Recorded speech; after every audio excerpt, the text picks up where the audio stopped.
You are listening to ZTO Radio. It's just been so crazy out here, as you can imagine.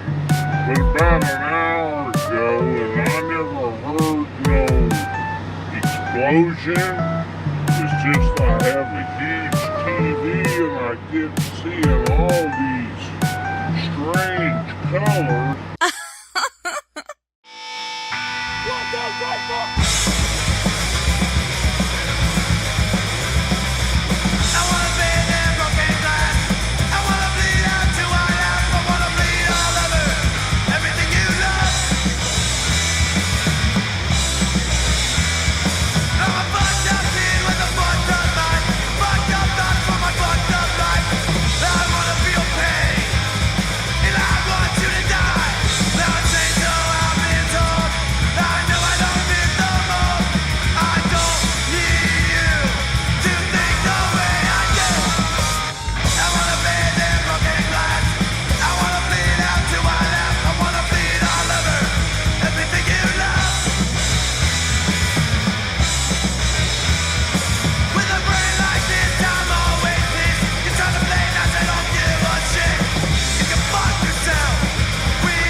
Fear and Loathing with Johnny Depp? It's about Hunter S. Thompson. Do you know who Hunter S. Thompson is? Oh my God! It's like we had to have a class. Mr. Franklin. Okay. This is for everybody. We're going to teach our young friend here a few things, just real quick off the top. Hunter S. Thompson used to write for Rolling Stone. There was a movie made in the 90s featuring Johnny Depp and Benicio del Toro about one of his books called Fear and Loathing in Las Vegas. Yeah. He basically used to go on location for Rolling Stone and do all these drugs and drink himself into crazy stupors and write these insane stories. Bill Murray's also in a movie about him called We're in the Buffalo Room. Yeah. And his sidekick is Peter Boyle from Everybody Loves Raymond, the dad. Johnny Depp's Rum Diary. The one that came out a couple years ago. Rum Diary. The old man, right? Yeah. But you're gonna learn so much just by being. I have watched Crybaby though. Have you watched the other John Waters movies? That's Waters. where we take the turn. What about Depp? He's like, I've seen fucking Hairspray. What do you want? Pink Flamingos. I want you to go watch Desperate Living. Pink Flamingos. You got to check out what's the Serial Mom. Cereal Mom's a good one. Cereal Mom's I love a great I Cereal love Mom. Cereal Mom. Does she like to eat cereal? a lot? There's a movie called No. there's a movie called John Waters' movie called Pecker that's about a photographer, and it's peak Christina Ricci, I'd say. Peak Christina Ricci. But it's look, we got, you want to, I know all kinds of dumb shit, useless information about movies and TV. So You watch Clerks. have I watched Clerks? I watched Clerks. Have you watched all the Kevin other? Smith. Okay, all of them? Yeah. Clerks, Mallrats. Chasing Amy. Chainsaw and Bob Strike Back. Chasing Amy. Chasing Amy. I've watched Chasing Amy. Mallrats. The Clerks cartoon. I of said course. Mallrats. I was Did you number already? two. Yeah. You probably listen to some of his podcasts. Dogma. You ever checked out he's got a podcast with Matt Myra where they just do the Frasier show. Plus, They just he's talk about got that Frasier. comic book show. It's Comic Con, right? I don't know. I don't care about comic It's books, so I don't watch any of that. You've stuff. seen Dogma, right? Yeah. I got That's a Dogma good on one, DVD. Yeah. And what was the others? You don't have to prove yourself. I'm just amazed. No. Whenever I hear somebody hasn't seen or heard something that I think's great. Tom Green. I know a lot of Tom Green movies. He's in like one. He's in Freddy Got Fingered. Freddy Got Fingered, which is He was in Superstar, the movie Superstar that Will Ferrell and Molly Shannon Are you did. sure he was? Yeah, he was that one guy that bullied that girl all the time. He was one in the crowd that would yell, "You suck!" Oh, when okay. she You're was right. saying. You're right. And he would like call her retard and stuff like that. Yeah, you're right. I remember that. See, I know things. Well, yeah, but I can still go deeper in that than you can. Did you know that he had a internet television show for years and Yeah. years and years and My dad watched it all the time. Oh, We used really? to watch it all the time like a family. wow, he's trumping me up. Oh, what else you got, What huh? else I got on Tom Green? I don't need to prove myself. do I didn't know, not I just Tom told Green. you I didn't- thot that I was. Yeah. Oh, what do I have? I can do besides some weird Tom shit. Green. I can do some weird shit, man. All the guys way. I'm so much older than him and feel Oh, like, yeah. like, oh yeah, well, guess what I can pull out of my ass? How about, did you know that Alf was created by a heroin addict? There's a movie featuring Ben Stiller called, what's it called? Midnight? Permanent Midnight. Permanent Midnight. Where he plays that guy. And Stiller plays this guy. Plays the guy that created Alf and was on heroin. I thought Ben Stiller really was on heroin. He should be. He'd be way more fucking interesting, I'll tell you that much.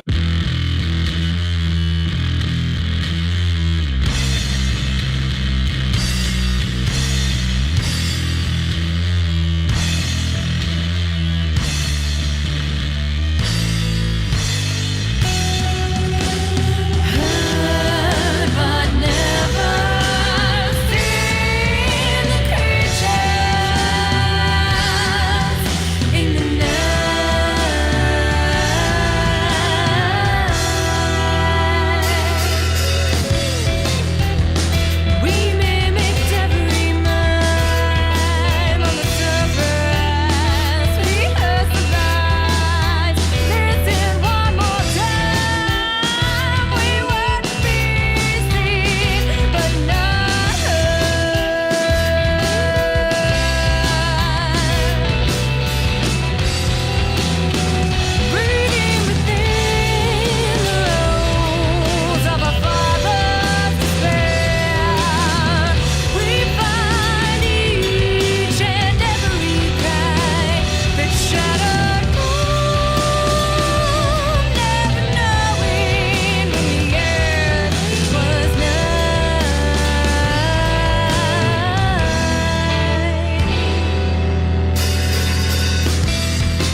private screening of Louis C.K.'s movie that got pulled.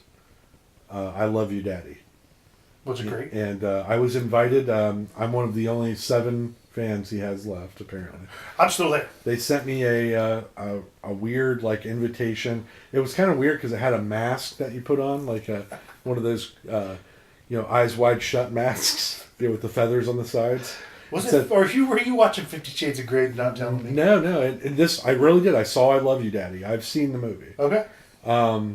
I got there. They offered me a cocktail, and I said sure. And I was like, I'll have a rum and coke. And they're like, no, a cocktail is where you are locked in a room with Louis C.K. and he just jerks off you in front of you. Was Bill Cosby serving the cocktails? He said, would you like a Borden Pop? And then put his thumb through his pants. I don't know what that meant. But long story short, as I'm watching this movie, I really get why it was pulled. Okay? The movie is Farthing, or Farva, if you will. Sorry. Ruined it. the movie, if you will, I want you just to imagine, in this political, all this shit happens, right? And this is the movie. It opens with a guy and a girl talking about their daughter, who's a teenager, just on the cusp of womanhood. She's about to turn 18 years old, wanting to come and live with her rich father. To which the rich father says to the wife, hey, it's not my fault you divorced me before I was famous, you fucking bitch.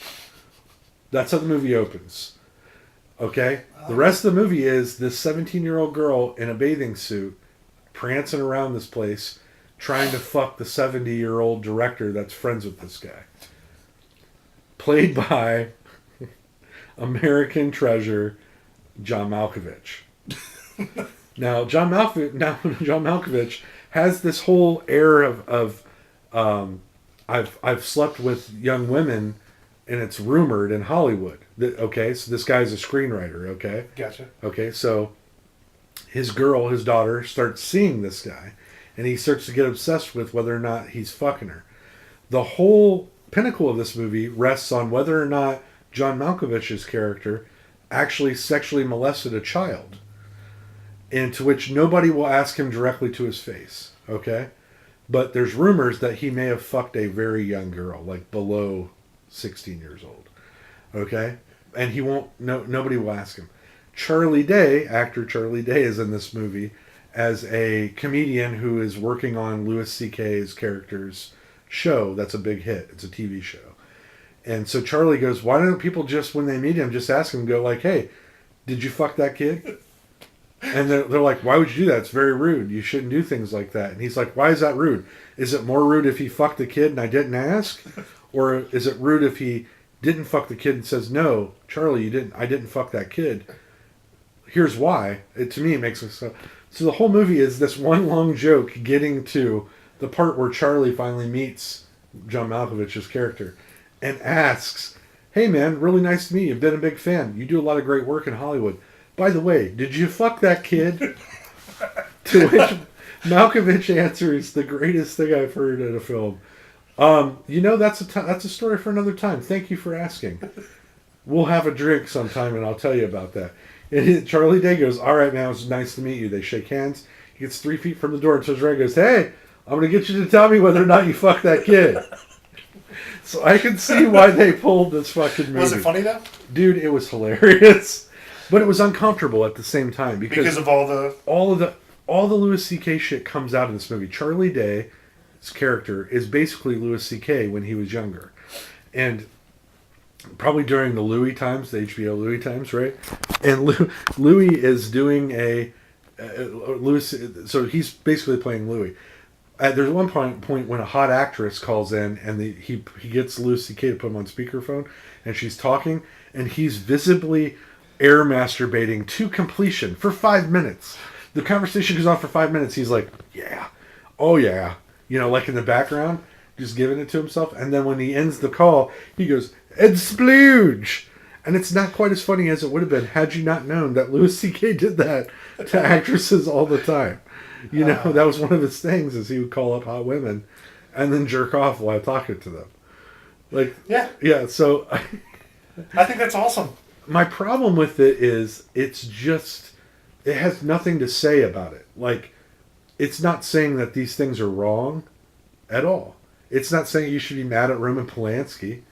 it's saying that maybe he has a secondary story and we shouldn't judge him. And it's just a wrong movie for the wrong time.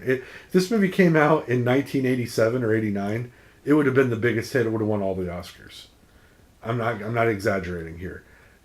People would have said it was genius. It was talking about our society and blah blah blah. But because we have now gotten to this point where we're like looking at each other, going, "Man, we should probably not do some shit that we do." You can't enjoy it. You just can't. It was. When I laughed, I felt immediately bad.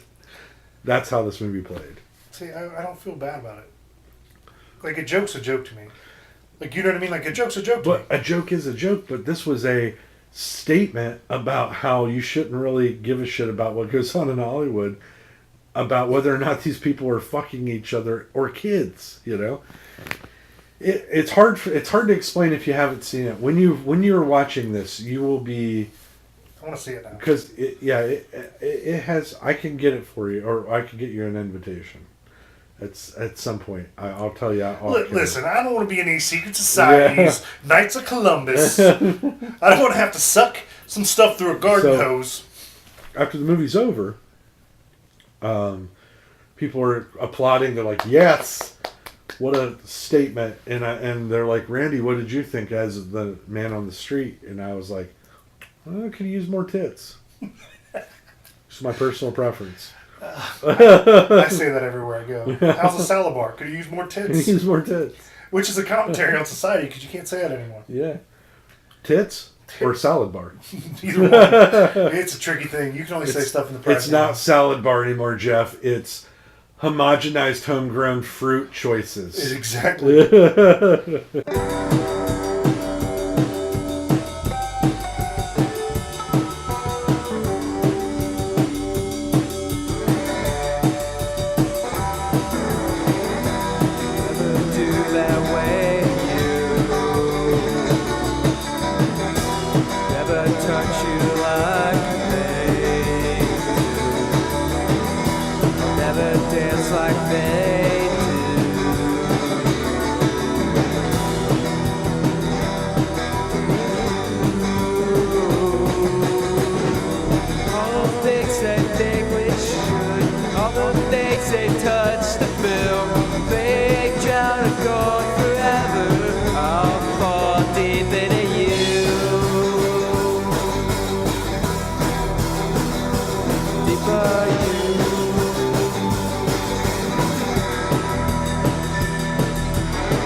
Dance like they do. Hurts not so, it covers me in pain. I'll never ruin me for you. I'll never ruin you for me. All the things they think we should, all the things they touch to feel. Child of God forever, I'll fall deeper than you.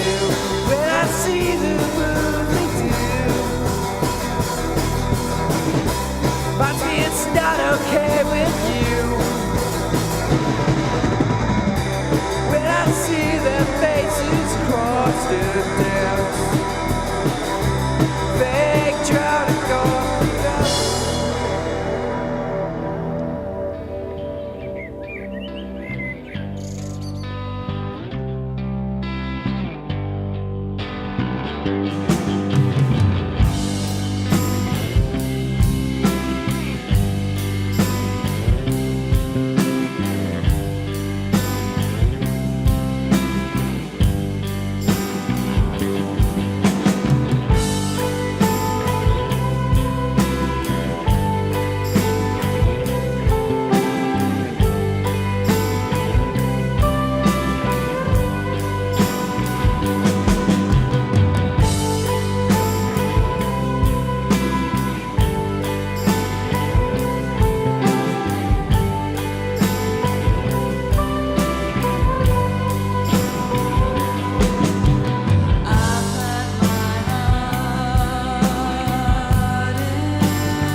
Beep, beep, beep, beep, beep. Hot off the presses from France. Frank, are you familiar with France? Yeah. I think we've talked about France before. Right next to. I see London. I see France. I did. I walked right into that one. Walked right into it. Yeah. But it's where were you locating France? It's next to Belgium. Probably. I don't know. I was trying to. My son's learning geography, and he was going through a quiz thing earlier today, and I was like, I would have fucking got a I don't know, a 62% on this test. You know, like I knew a couple, but I'm really not that. I don't remember it. It's been so long, and there's no reason for me to know the world. I'm not driving it. I barely know my own town. You know what I'm saying? Anyways. On to your topic, France. All right, France. So in France, new vending machine company moved into France. They came out with a new vending machine. That's all the rage in France, especially on the apparently in the coastal regions of France. Oyster vending machines. Fuck that. Are you kidding me? That's right. I am not kidding you. You can pay what amounts to about $3 American to get 4 oysters from a vending machine.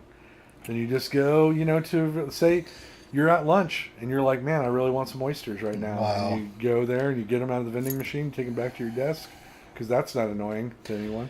Oh, you yeah. pull those suckers open and slurp them down. I've never personally been around oysters in a non-fried form. So I don't know, do they smell really bad? Because I would assume they smell really bad. Yeah, they do not smell good. I don't know why people eat them raw. I couldn't do it. I've been around. I've tried.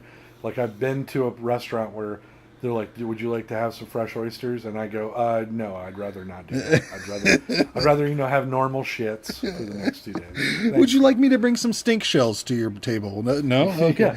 But I have had a dish called Oysters Rockefeller where they bake them in the oven with some salts and that sounds fine. That's amazing. But also, you don't want somebody reheating that at work. I've heard your fish stories. Oh my Christ! I would make it known to everyone around me that that's not cool. I don't know if you do that, but if I'm, I have meltdowns in there daily, and nobody seems to care. I don't know. They're like the most uncouth, unsensitive, just disgusting group of people I've ever met in my entire life. Who wants to eat leftover fish anyways? That's the whole thing I don't understand. Yeah, sure, you paid money for it, but you let that go because it's not that good. Then I get pissed off when I smell spaghetti at work. When someone's in there heating up some pasta or something with a lot of garlic on it. I'm like, are you fucking kidding me? Well, there are other people here. What are you doing? We have 3 microwaves in our break room, Frank, for 200 people. Okay, I watched a lady today get a bag out like you would have at a grocery store. One of those felt bags, that they give out instead of the plastic bags now. Yeah. And she unloaded plastic dish after plastic dish like she was at her fucking house. And warmed up a buffet. Yeah. A fucking buffet in all 3 microwaves. While I was waiting there with my 1 frozen dinner. I've never seen anything like it in my life. And then looked at me like I was the asshole when I said, hey, how long is this going to fucking take? I mean... She's got to heat up different things. And then... There was shit they were eating it at the table next to me, and I watched them dip breads into cups, and I don't know what the fuck. She was dumping rice into something. I don't know even what it was. To me, that's entirely too much. You're at work. Just take I go to work and I'll take a couple granola bars and then at lunch maybe a sandwich. What's wrong with the good old fashioned sandwich? A non-offensive smelling sandwich. I can even put onions on it if I want to, and it's not going to bother anybody. But there was one time I went back into our break room, and it smelled like somebody had literally made Thanksgiving dinner in there. And I'm like, this is fucking crazy. Gravy and shit? You're bringing gravy and shit? Right, you can't wait till you get home to have your leftover salmon, as they call it. It's almost like they're saying you know what? I don't give a fuck about any of you people because this is my lunch break and I enjoy my food. What? Yeah. You enjoy your food when it already sucks to be here, right? Why do you gotta make it suck even worse by making everything smell like what? It's like they've never been around a scent of food that they're not eating. That's I don't know. It's just bizarre, man. And it's weird that the people that do this don't think they're doing anything wrong. No. Like they really just it's like they miss, like whoever taught them in life things was like, now when you go to work one day, that break room's all yours. That's your break room. You just break in there. And you just do whatever you want to do. If you want to put your big ass feet on the chairs and read a newspaper and maybe talk real loud on FaceTime and warm up some salmon, do it. Because it's your break room.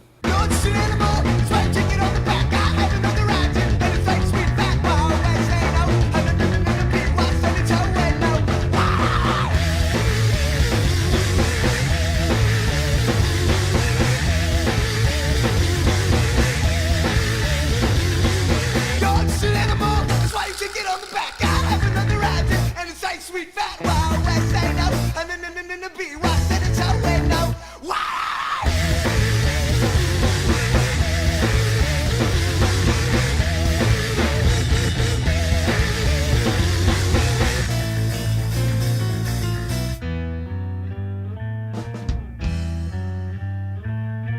What another way to find. Wow. Well, it was a good idea, and I'm so many, and I don't really fire. What another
Like a lot of lesbians, I love the TV show The L Word. It's a little dated now, but God, it's a good show. And if you don't know what The L Word is, it's a scripted drama about the lives and the loves of gorgeous ladies living in Los Angeles. And there's this one scene that my girlfriend and I particularly enjoyed. In this scene, Jenny is peeing on the toilet. Another character, Carmen, comes up and she straddles her and pees between her legs. I know what you're thinking. That sounds hot. It is. They're like grabbing each other's breasts and moaning. It's amazing. So naturally, we assumed we would have to try this one day. Let me tell you that the worst time we could have picked to try this was in the middle of a 7.5-hour road trip loaded up on Gatorade and coffee. So we pulled into the truck stop and ran into the bathroom. She pulled her pants down around her ankles and I moved my dress to the side and climbed on top. We locked eyes and we immediately realized two things. One, that we regretted this decision. And two, that there was no turning back. I watched in terror as the urine pooled on her thighs and trickled all the way down to our feet. It was like a broken fire hydrant, dousing both of us and all of our clothing. Leaving the stall, although neither of us achieved orgasm, we did score some pretty cool I Heart Kentucky pajama pants. Because it's a terrible feeling knowing that you are the most disgusting thing walking around a truck stop.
No, you stupid motherfuckers.